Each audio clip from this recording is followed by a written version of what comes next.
down here's on the bench.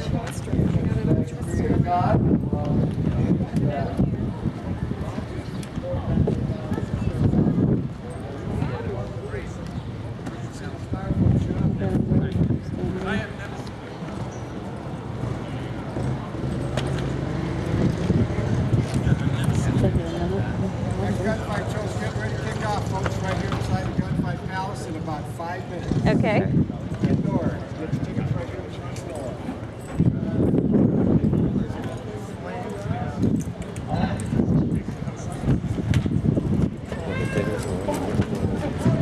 You want, it's up to you.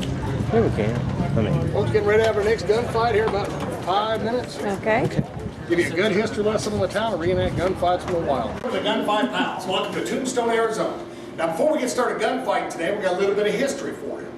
You know, it's been over 1,000 years that the Apache Nation has been the masters of this land that you're visiting here today. And within the Apache Nation, they had 5 tribes or bands. The band that lived in this exact location was called the Chiricahua. Now, the Chiricahua were special, even amongst the Apache, known as wise medicine men, fierce warriors. They were also the last of the great tribes to defy the United States government as they imposed a reservation system. Now, nearly 200 years ago, young America fought a war with Mexico, mostly over territory, and in victory acquired a large landmass, which now makes up the modern states of Texas, New Mexico, Arizona, and California. And directly after that, floods of American settlers came into this area seeking land and fortune or opportunity. Well, that caused a conflict with the Chiricahua, and a full-blown war. Whenever you got a war, you got a need for bases of operations. So in 1877, the United States Army opened up Fort Huachuca, 23 miles south there. And Fort Huachuca is still in operation today. Now, that fort was placed there by the Army as a front during the Apache Indian Wars, but it also became a jumping off point for a lot of those settlers and fortune seekers coming into this area. One of them was a prospector named Ed Shefflin. So Ed Shefflin was over there at the fort looking at a map and making plans to come up into this exact area. An area which had not yet been chartered. So those Army scouts were concerned for him. After all, this was the home of Geronimo, and his band of Chiricahua were running rampant at that point. So those Army scouts, they warned Mr. Shefflin straight up. They said, if you do indeed go up there looking for your minerals, the only kind of a rock or stone you're likely to find will be your own tombstone. Well, luckily for us, Mr. Shefflin was a stubborn man. He got heeded his warnings. He made several excursions up there looking for his minerals. And then one day, by sheer luck or grace of God, or whatever you want to call it, he looked out on the desert and laying right on top of the ground was a silver vein, 8 inches wide by 12 feet long. Right behind us here where the Good Enough Mine Tour is today. And it was customary in those days to name your claim, so he thought it'd be funny if he called it the Tombstone because of those Army Scout warnings. So the camp within the town grew up around the silver. But when this town was first established, it wasn't called Tombstone. That was just a silver claim. The original name for this town was Goose Flats. Goose Flats. Well, that name didn't stick around too long, thank God. 1879, the miners got together and incorporated the town. They got talking about it, and they said that's a stupid name. They decided to rename it Tombstone in honor of Mr. Shefflin and his silver. And I'm glad they did, too, I tell you. Because I can't imagine Kurt Russell and Val Kilmer making a movie called Goose Flats, can you? So the town grew up around the silver. In 1880, we had a population boom, and estimates run as high as 20,000 people may have lived here at that point. But truth be told, we don't know how many were here, because see, they thought differently back then. In order to be part of the census, you had to be male, you had to be a landowner. So there might have been even more than 20,000. We just don't know for sure. What we do know is that Tombstone got very big. In fact, at one point, this was the largest city between St. Louis and San Francisco. Now, to give you folks an idea just how big we got, Allen Street, the historical street right here, at one point had 106 saloons on it. 106 saloons. I don't know about you folks, that's my idea of heaven. But it's also a recipe for disaster when you think about it. You got 106 saloons on one street, and at any given time, several hundred, if not thousands, of drunken cowboys, miners, gamblers, and gunfighters. All of them armed. You don't have to be too good a mathematician, I don't think, to figure out the end result. It was chaos and mayhem. But of all the shootings and killings and gunfights that took place here back in the wild days, and there were a lot of them, the most famous, of course, was the gunfight at the OK Corral. Now, that gunfight didn't actually take place in the corral, but in the vacant lot behind it, at one point spilling off on Fremont Street, which is the highway. But over 30 shots were fired in less than a minute on 26 October 1881 at 2 p.m. in the afternoon. 3 men were killed. The brothers, Tom and Frank Cloward and Billy Clammer, dead. On the Earp side, 3 men were wounded. City Marshal Virchworth was brought down to 1 one knee as the bullet went into his calf muscle. And his younger brother, 31-year-old Morgan Earp, took one right in the shoulder blade. Then there was John Henry Holliday, better known as Doc Holliday. Now, the movies don't show this, but he actually received a bullet in that gunfight. Hit him in the hip area, ricocheted off his gun belt. It hurt him so bad, he truly thought he was gut shot. So the only man to stand in that gunfight and not receive a bullet, and therefore sealing his fate as the most legendary lawman in Western history, is a fellow called Wyatt Earp. Wyatt Earp would live until 1929, dying in Los Angeles, California of natural causes. And Doc Holliday lived 6 more years after that famous gunfight, dying in Glenwood Springs, Colorado, of consumption, or what we now call tuberculosis. So today, folks, we're going to do some reenactments of shootings and killings that took place here in Tombstone back in the wild days. As I said before, this town was made possible thanks to silver. But we're still on the map today thanks to blood. Now that being said, who's ready to see a gunfight? Alright folks, let's get something straight right now. This is not Sunday school, it's a gunfight. Now who's ready to see a gunfight? Woo! Let's make some noise now. This here's a gunfight. This ain't no church social. Now you're getting fun.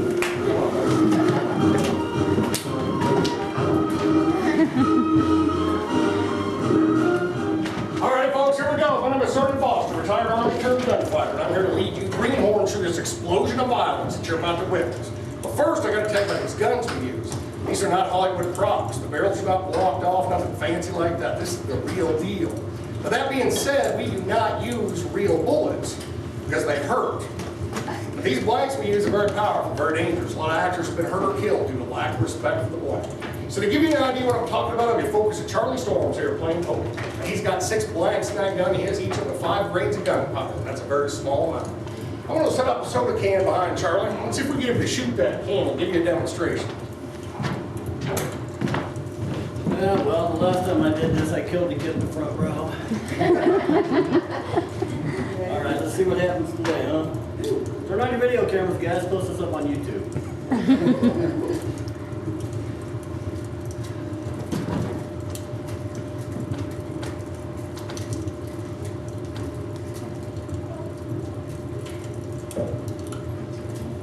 Good, ain't it?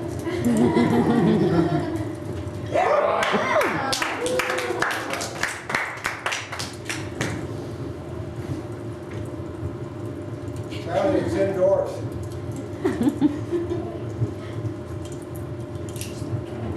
Careful now, Charlie, don't miss.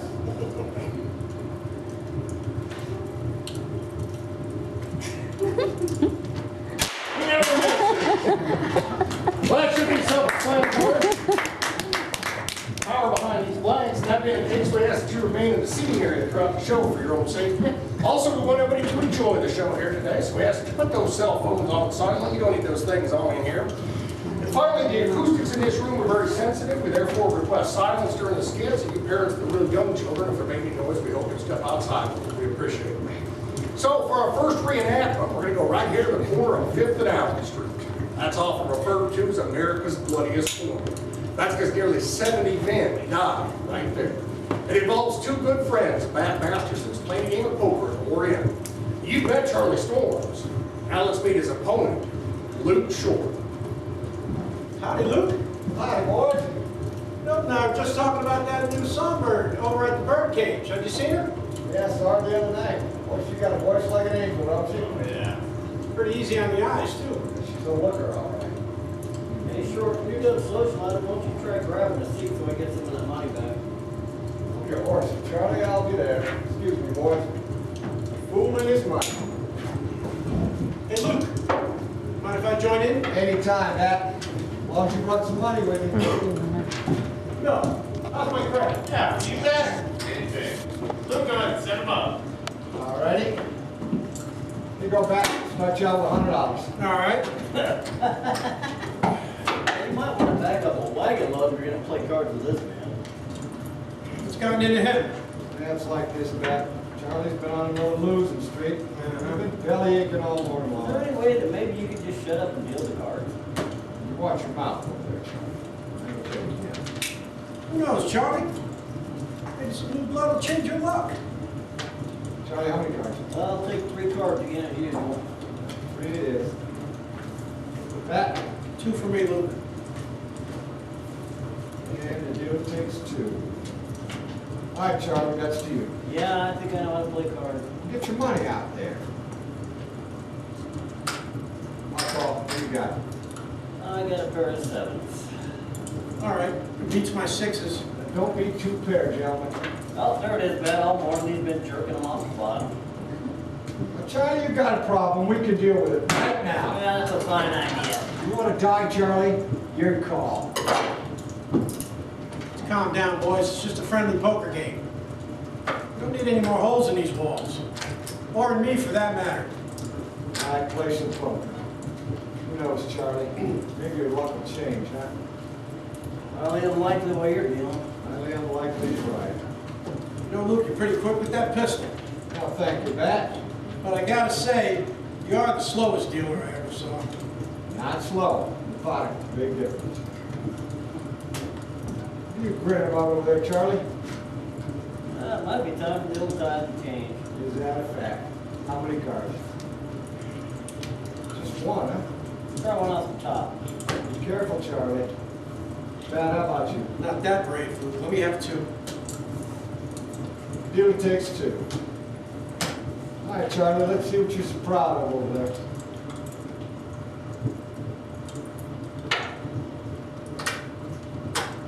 Let's go all in.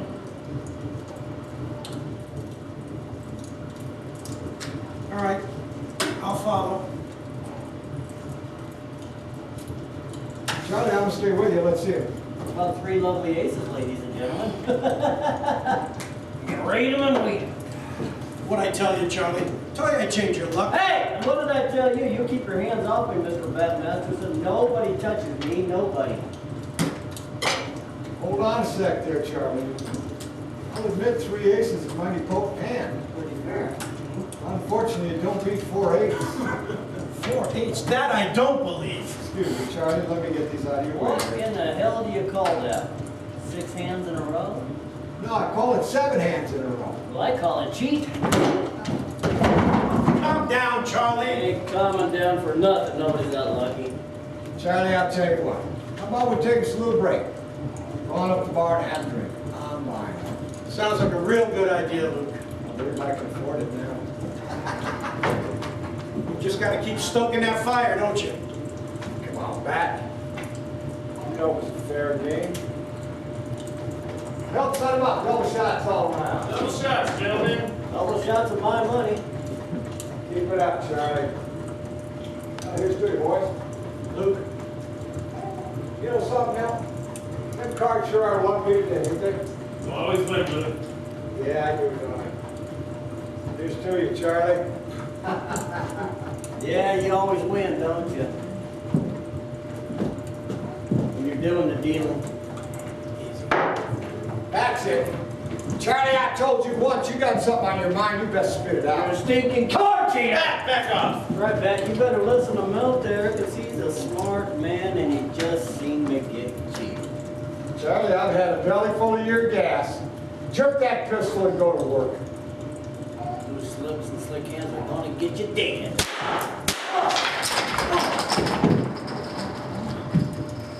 Hatch, you picked your damnest friend. How about the poker, boy? You know, Luke Short, being the gentleman gambler that he was, he walked right back into that saloon and found himself on a game of poker. As for old Charlie Storms, well, just look at him laying there. He's got himself some new property. That property's located right up here at Boot Hill.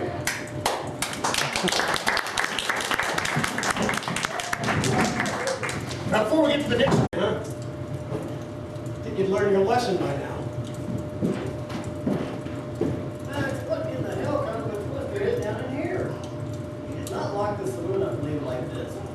I wasn't the last one out of here last night, Vicky. All right. Living on Bill Joyce and a new Chinaman friend of his. Sounds like a good idea. Tell you what, though, either way, you better keep your head down. Frank ain't going to be happy about it. What else is new? Yeah. Morning, boys. Yeah, there's Frank. Howdy, Frank. Max. Hey, who closed this place up last night? It's a mess in here. Milt Joyce and the new Chinaman, and they cut out of here early too, Frank. tell him I'll be having words with him when he gets in here. Yeah, I think you already know, but until then, we better go over last night's receipts. All right, what do you got? Well, honestly, I'm not sure what I got. I can't read hieroglyphics. What does that say? Put down Pete Spence, $200. Close to 200 to Mr. Oh, that brings him up to 391.47. Pete stand good for me. Put down Curly Bill, $50. Mr. Brooks is 50, and did you okay these charges? Yep, everyone. I've known Bill for a lot of years. I don't worry about him. Oh, don't forget old man Lewis. Put him down $15 for that cherry busted up last night. He's got a whole page of furniture going on here. What is with that man and the furniture? I don't know, but I got his gun this time. He don't get it back. He's always out the money. One bill for collateral. Put yourself down $50, man. Put yourself down for $50, baby. Frank, that's me. I don't know you know money. Where'd you get that? Well, last night, Virgin would have tossed you in jail and thrown away the key if I hadn't talked him out of Well, it. that how that works. When I try to protect the girls, that's the thing. So I'm gonna be getting. Is there a problem? No, not really. Frank, Billy, give me a drink. I don't think so, Billy. I think you have enough to go on. Get out of here. Take a bath, please. Oh, Mickey, I want you to get rid of that theater boy. I don't like it. That little fella, give him a chance. He's only been here for 4 days. I don't care how long he's been here. I don't like it. Besides that, he's all thumbs. Get rid of it. Somebody hand me a shovel because I gotta go out and the desert there and just dig up the piano player because they're so bountiful there in this area. I'll tell you what you do. Go cross street to Crystal Palace. What's the name of that new guy they hired last month over there? Oh, yeah, what's his name? They spent a ton of money on that marquee out there in the front. Yeah, the guy from Canada. What the heck's his name? Brunswick, Canada. Bob is his name. Yeah, Brunswick Bob, Rude Bob. That's the guy. Go over and talk to him. I guarantee he'd love to come over here and play piano and art. And I guarantee they'll love it if he's still a piano player. I don't care about that. Hey, listen, while you're over there, I want you to talk to that crazy Russian. See if we can't get him to come over here and gamble at Archway. You boys know the one I'm talking about? Where's that white top hat and the white coat? Go talk to him. Well, Frank, he's got an entourage of idiots. You want to get them all in here? Why? He's a lousy poker player. I ain't getting some of that Russian gold. Oh, it's all about the gold. All about the gold. Frank, Billy, I told you to give me a drink. and I told you you've had enough to drink already, but go on, get out of here. Shoot fly. What are you standing there looking at me for? Don't you understand it? Let's go on, get out of here. Kid. One more thing, I want you to get rid of Margarita. What, why? You want what? Get rid of Margarita? What's wrong with her? That's a pretty little girl. She's a sloppy drunk, she can't hold her liquor. By 12 o'clock, she's useless. Let's get rid of her. Frank, you made me spend 13 days and nights on that stinky old coach. Her contract says you will pay her all the way back. All right, keep her around till you can find somebody to replace her. Don't waste any time doing it. I'll tell you right now, there ain't nobody around here that's going to replace that little girl. Yes, there is. What's the name of that little brunette over at the bucket of blood? I don't know. The new girl marries her. Mary. Go talk to her. She's cute. She knows her job. She'd love to come over here. Mary, huh? Yep, Pretty girl, too. yes, she is. If not, $12 available. Oh! I do not think the gold dog will be available while I'm in the employ of this saloon. I'll walk out the front door. You can fire me. Why is that? Then you put gold dog and Margarita in the same room, Frank. One of them can only get dead. That's for sure. Get gold dollar. Frank, What now, Billy? I just about enough out of you. Give me that bottle right now. You don't. It's on him. But it's on him. I'm gonna tell everyone else in this state town, you did my friend Johnny. Oh, nice! Yeah, hit him again, Frank. Watch out, Frank, he's still got his gun. Oh, my saloon with a gun on. Nobody man knows Billy Claiborne like that. I just did, Billy. Forget Frank. I was at the OK Corral. Yeah, you were at the corral, all right. Till the bullets started flying. And then you ran like the little coward you Well, are. I ain't running now. I'm gonna get me a new gun. Bad for you. You do yourself a favor, kid. Go on home, sleep it off. Oh, it's coming, Frank. It's coming. The heck am I gonna do with that kid? I ain't really sure, Frank. You better do something fast, though. I Billy the Kid Claiborne, he's staying out at the Clinton Ranch, Frank. With a bunch of Texas Cowboys and a whole lot of guns.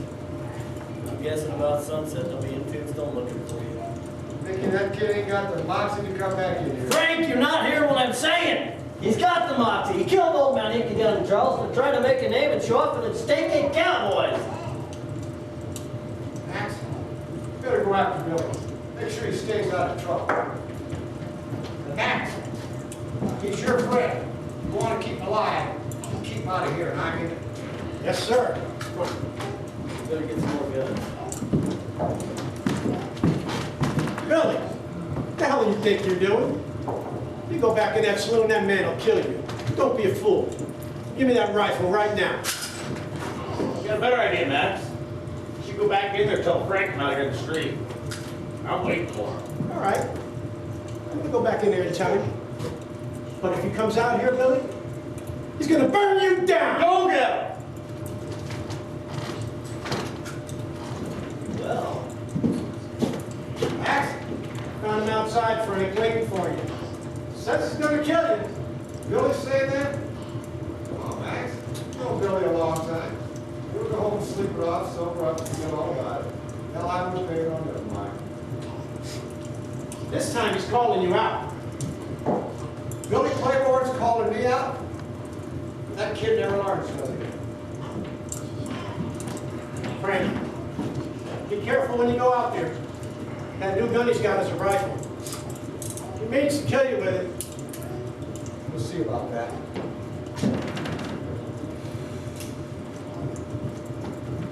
Billy, you put that gun down at home. This don't have to happen. I don't want to have to shoot you, Billy. And I damn sure don't want you to shoot me. Now put it down. Not today, Don't Frank. shoot gun. well, what do you say about that, Frank? Self-defense? That fool kid left me no choice. Here, Billy, here's your drink. Yeah, he's probably not real thirsty now. That's the history of Tombstone. All right. Thank you. Let me introduce this cast of characters to you. My name is Sergeant Foster from Iowa. You two songs from the Cayman Islands. Zachariah Coe from Dodge City, Kansas. Doc from Minnesota. And this last one will let you figure out where from. The California Kid. Thank you, folks. We sure appreciate you coming and seeing us today. We're going to leave the kid there at the exit with a spittoon, and that's because the actors up here work for tips. So if you enjoyed the show, we'd appreciate it if you drop something nice for us in there to help us pay for bullets and bandages and beans. And Here, get the deal. But I'll tell you what, if you didn't like the show, the tip even more will get better actors. Thank you, folks. Enjoy Tombstone.